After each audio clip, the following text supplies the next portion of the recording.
जाके यो ही चोली खोली है, अरे बबुआ ने यही जतोरे न बोली है। मेरे हीरो मत बनो।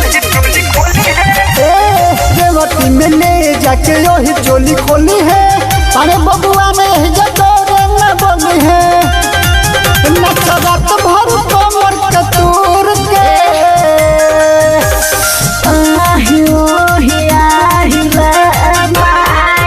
जब जातो जी तो पे चढ़ गई है, चले लग बुने हुर के। अरे मुँह ना देख लो।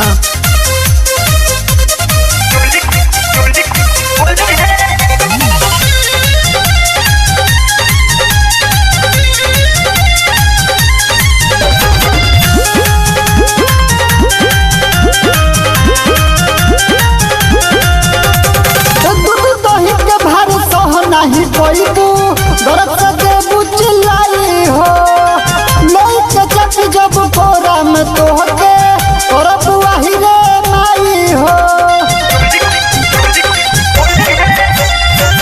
दूध दही के भार सह नहीं कोईबू दरद से देबू चिल्लाई हो, लेके चक जब कोरा में तोहके करब वही रे माई हो। तोहर रखन से मनब बिखूर के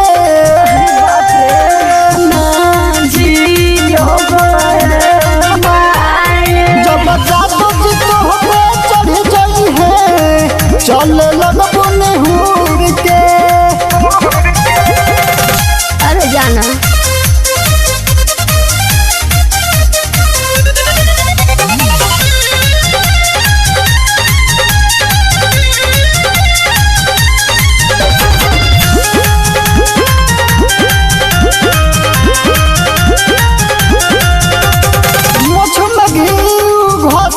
पावन ओही के पहचान हो, अग्नि आलोक के रुपया के बारिश और आज बिहान हो।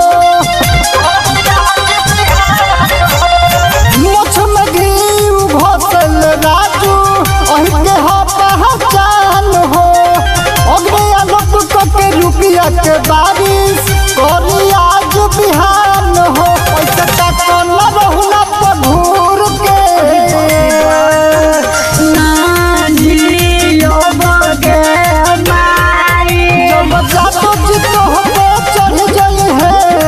चल लगबू निहुर के।